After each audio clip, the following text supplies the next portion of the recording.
रुचि बेटा, आज स्कूल में तुम्हारा पहला दिन है। मन लगाकर पढ़ाई करना और सबसे अच्छे से बात करना। ठीक है माँ। रुचि अपने घर में रखी छोटी सी भगवान जी की मूर्ति के सामने हाथ जोड़ती है और पैदल पैदल अपने गरीब घर से अमीर स्कूल के लिए निकल जाती है। कुछ देर में रुचि अपने स्कूल पहुंच जाती है। रुचि देखती है कि पूरे स्कूल में एक वही स्टूडेंट है जो पैदल पैदल स्कूल आई है, वरना सारे बच्चे तो अपने माता पिता की महंगी महंगी गाड़ियों से स्कूल आ रही थी। स्कूल तो मैं आ गई, लेकिन मेरी क्लासरूम कौन सी है? रुचि काफी देर तक अपनी क्लास को ढूंढती है, लेकिन कहीं पर भी उसे अपनी क्लास नहीं मिलती, जिसके चलते रुचि अब कॉरिडोर में खड़ी अमीर स्टूडेंट कनिका और उसके साथ खड़े दोस्तों के पास जाती है। हेलो, मेरा नाम रुचि है। क्या तुम लोग मुझे बता सकते हो कि 6th B क्लास कहाँ है? यही तो है 6th B क्लास। लगता है तुम स्कूल में नहीं आई हो। आज मेरा स्कूल में पहला दिन है। वैसे तुम कहाँ से आई हो? तुम्हारा पुराना स्कूल कौन सा था? मेरा पुराना स्कूल सुल्तानपुरी में था, नगर निगम विद्यालय। क्या तुम सरकारी स्कूल से आई हो? तुम्हें इस स्कूल में एडमिशन कैसे मिला? प्रिंसिपल सर है ना, उनकी सारी गाड़ियाँ क्लीनिंग के लिए जिस गैराज में जाती हैं, उस गैराज में मेरे पापा मैकेनिक हैं। प्रिंसिपल सर मेरे पापा को काफी अच्छी से जानते, इसलिए उन्होंने मुझे इस स्कूल में एडमिशन दे दिया। उन स्टूडेंट्स को जैसे ही पता चलता है कि रुचि एक गरीब मैकेनिक की बेटी है, तो वो सब उससे दूरी बना लेते हैं। हमसे दूर रहो, तुम एक मैकेनिक की बेटी हो, तुम हमसे दूर रहो। लेकिन क्यों? अभी तो तुम लोग मुझसे इतने अच्छे से बात कर रहे थे, तो अब क्या हुआ? क्योंकि तुम हमारी स्टैंडर्ड की नहीं हो, और जो हमारे स्टैंडर्ड का नहीं होता तो उससे हम बात करना तो दूर, उसकी तरफ देखते तक नहीं है। तुम भले ही हमारी क्लास में पढ़ती हो, लेकिन हमारी बराबरी करने की कभी कोशिश भी मत करना। इतना कहकर कनिका अपने दोनों अमीर दोस्तों के साथ अपने क्लासरूम में चली जाती है और बेचारी रुचि क्लास में सबसे पीछे वाली बेंच पर जाकर बैठ जाती है। कनिका बहुत बड़े बिजनेसमैन की बेटी थी, जिसके चलते इतनी छोटी सी उम्र में कनिका के अंदर काफी ज्यादा घमंड भरा होता है। अपनी क्लास में एक गरीब मैकेनिक की बेटी को देख कनिका अंदर ही अंदर चिढ़ने लगी थी। अरे वो यहीं आ रही है, जल्दी करो, आज तो बहुत ज्यादा मजा आएगा। कनिका प्रदीप पिलर के पीछे छुपकर कॉरिडोर में एक रस्सी बिछा देते हैं, और जैसे ही रुचि उस रस्सी के पास आती है तो प्रदीप कनिका उस रस्सी को खींचते हैं। पैर में रस्सी अटकने की वजह से रुचि एकदम से गिर जाती है और उसके घुटने से खून निकलने लगता है। बहुत दर्द हो रहा है मेरे घुटने में। क्यों? मजा आ गया ना गिरकर?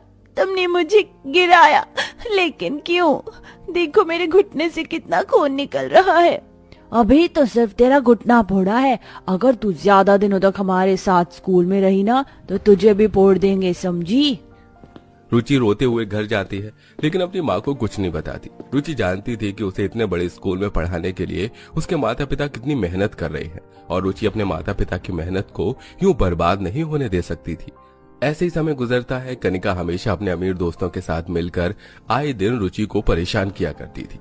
स्टूडेंट्स, जैसे कि आप जानते हैं कि नेक्स्ट वीक दिवाली है। इस दिवाली पर सभी बच्चे मिलकर क्लासरूम की सफाई करेंगे, क्लासरूम को डेकोरेट करेंगे और रंगोली बनाएंगे। जिस भी बच्चे की रंगोली सबसे ज्यादा सुंदर होगी उसे स्कूल की तरफ से बहुत अच्छा प्राइज मिलेगा। सो आई होप बच्चों आप सभी इस रंगोली कंपटीशन में पार्टिसिपेट करेंगे और दिवाली की सफाई और डेकोरेशन में भी सभी एक दूसरे की मदद करेंगे। जहाँ उस अनाउंसमेंट को सुनकर सभी बच्चे मुंह बना लेते हैं, लेकिन वहीं लास्ट बेंच पर बैठे रुचि खुश हो रही होती है और जाकर सारी बात अपनी माँ शारदा को बताती है। मुझे रंगोली कंपटीशन के लिए रंग और दिवाली की डेकोरेशन के लिए सामान दिखाओगी ना माँ? रुचि बेटा, तुम तो जानती हो कि बाबा की सैलरी अगले महीने आएगी और जो हमारे पास पैसे बचे हैं वो घर के खर्चे के हैं। माँ मैं समझ गई, कोई बात नहीं। वैसे मैं बिना रंगोली के रंग खरीदे और बिना डेकोरेशन का सामान खरीदे बिना भी ये सब कर सकती हूँ। मैंने किसी किताब में पढ़ा था कि अगर हम फूलों को पीस कर उसे अच्छे से सुखाएंगे तो वो रंगोली के रंग बनाने के लायक बन जाएगा। और रही बात डेकोरेशन के सामान की, तो मुझे कागज से झालर और लड़ियाँ बनानी तो आती हैं। जहाँ इस नन्ही सी उम्र में अपने मनपसंद चीज न मिल पाने के कारण सभी बच्चे सारा घर सिर पर उठा लेते हैं, वहीं रुचि अपने गरीब माता पिता की हालात को अच्छे से समझकर कभी किसी चीज के लिए जिद नहीं करती। ऐसे ही दिन गुजरते हैं और अब स्कूल में दिवाली की सफाई और डेकोरेशन की तैयारियां शुरू हो जाती हैं। हम यहाँ सब सफाई कर रहे हैं और तू है कि यहाँ आराम से बेंच पर बैठी है। चल उठकर सफाई कर। मैंने तो अपने हिस्से की सफाई कर दी। मैंने सारे बेंच साफ कर दिए और ब्लैक बोर्ड भी। तो ये झाड़ू पोछा क्या हम करेंगे? ये सब काम हमारे घर में नौकर करते हैं, तो स्कूल में भी हमारी नौकर करेगी। तू जो है ये ले झाड़ू और पोछा और लग जा सफाई के काम पर। बेचारी रुचि उन स्टूडेंट्स के सामने दबकर रह जाती है और क्लास की सफाई करने लगती है। जहां सभी अमीर बच्चे बेंच पर एक दूसरे के साथ बैठकर खेल रहे होते हैं, वहीं बेचारी ये गरीब बच्ची किसी नौकरानी की तरह क्लास में झाड़ू पोछा लगा रही थी। क्लास की सफाई हो जाने के बाद अब सभी बच्चे अपने घर से लाए हुए लड़ियां, झालर, लटकनों से क्लास डेकोरेट कर रहे होते हैं। वहीं रुचि भी जैसे ही अपनी बनाई हुई झालर और लड़ियों को निकाल कर क्लास को डेकोरेट करने लगती है, लेकिन तभी तेरी हिम्मत कैसे हुई अपनी ये कागज का झालर बनाई हुई लड़ियों से हमारी क्लास को डेकोरेट करने की? ये सब मैंने बहुत मेहनत से बनाई है और देखो मैंने तो इन पर रंग भी किया है। प्रदीप रुचि के हाथ से सभी लड़ियां और झालर लेता है और उन्हें फाड़ कर फेंक देता है, जिसे देख बेचारी रुचि रोने लगती है।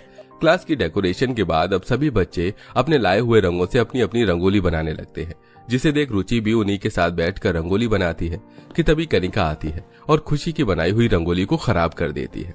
तुमने क्या किया? मैंने इतनी प्यार से और मेहनत से रंगोली बनाई थी और तुमने इसे खराब कर दिया। तो जैसी गरीब को हमारी क्लास में रंगोली बनाने की परमिशन किसने दी? इतना ही रंगोली बनाने का शौक है तो जाकर सड़क पर बना दो, 2 पैसे भी कमा लोगी। बेचारी रुचि रोते हुए क्लासरूम के बाहर आ जाती है और कॉरिडोर में खड़ी होकर रोने लगती है। भगवान जी, हम लोग इतने गरीब क्यों हैं? अगर मेरे मम्मी पापा भी अमीर होते तो ये लोग मुझसे दोस्ती करते, प्यार करते, ना कि मेरे साथ ऐसा भेदभाव करते हैं। मुझे रंगोली बनाने का इतना मन था, लेकिन इन्होंने मेरी सारी रंगोली खराब कर दी। रुचि रो ही रही थी कि तभी वो देखती है कि क्लास के सभी बच्चे क्लास में ही रंगोली बना रहे हैं और सारा कॉरिडोर सूना पड़ा है। रुचि को अचानक एक आइडिया आता है और रुचि पूरे कॉरिडोर में एक लंबी और सुंदर सी रंगोली बनाने लगती है, जो दिखने में बाकी रंगोलियों से काफी ज्यादा अलग और सुंदर थी। तभी थोड़ी देर में रंगोलियों को देखने के लिए प्रिंसिपल सर कुछ टीचर के साथ आते हैं। ओह माय गॉड, ये इतनी बड़ी रंगोली कॉरिडोर में किसने बनाई? कितनी सुंदर रंगोली है ये रंगोली मैंने बनाई है। आई कांट बिलीव इट, मुझे तो यकीन नहीं हो रहा, इतनी छोटी सी बच्ची ने इतनी बड़ी और सुंदर रंगोली बनाई है। इस रंगोली कंपटीशन की विजेता तो इसी बच्ची को होना चाहिए। सर, अरे सर, आप ये क्या कर रहे हैं? आप जानते हैं ना, ये एक मैकेनिक की बेटी है। इस रंगोली कंपटीशन की विनर ये गरीब की बेटी नहीं बल्कि कनिका होनी चाहिए। कनिका के पिता महेश्वर हर महीने हमारे स्कूल में लाखों रुपए का डोनेशन देते हैं। उन्होंने मुझसे पहले कह दिया था कि कंपटीशन की विनर उनकी बेटी को बनाए, ना कि किसी और को।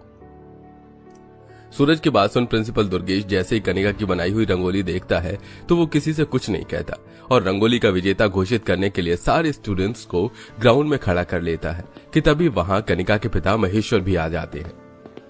सूरज, मैंने जो कहा वो काम हुआ या नहीं? हाँ, हो गया है। मैंने प्रिंसिपल सर को कह दिया था कि आपकी बेटी को ही इस कंपटीशन की विनर घोषित करें। आखिरकार आप हर महीने हमारे स्कूल को इतना डोनेशन जो देते हैं, और इस बार तो आपने मेरी भी तो फीस ज्यादा करी है। सभी को यही लग रहा होता है कि रंगोली कंपटीशन की विजेता कनिका होगी। कनिका भी अपनी सीट से उठ खड़ी होती है और स्टेज की तरफ जाने लगती है कि तभी इस रंगोली कंपटीशन की विनर 6th B की कनिका गुप्ता है। आप सभी को यह नाम सुनकर हैरानी होगी, क्योंकि विनर का नाम तो आप सभी लोगों ने पहले से ही सोच रखा था।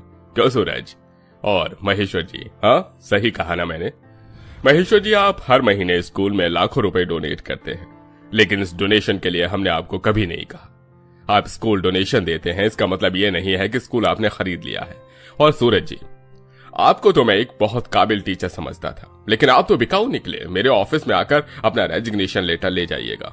और महेश्वरी जी, मैं आपको आखिरी चेतावनी दे रहा हूं, अगर आपने कभी दोबारा ऐसी हरकत करी तो मैं आपकी बेटी कनिका को हमेशा हमेशा के लिए ब्लैक लिस्ट कर दूंगा और कभी उसका किसी स्कूल में एडमिशन नहीं होगा।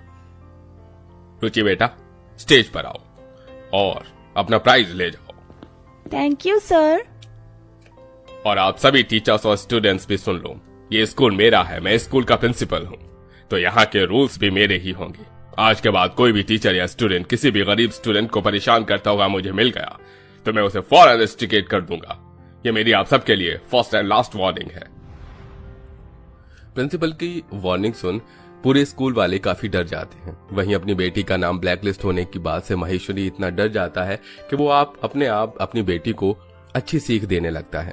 वहीं सभी बच्चे भी अब रुचि के साथ अच्छा बर्ताव करते हैं और जो कनिका रुचि से नफरत करती थी अब वही रुचि की बेस्ट फ्रेंड होती है और अब इसी के साथ रुचि स्कूल में अच्छी दिवाली भी मनाती है। क्या दोस्तों आप भी हमारी तरह दिवाली पर अपने दोस्त के साथ मिलकर अपनी पूरी क्लास को सजाते थे? हमें कमेंट करके जरूर बताइएगा।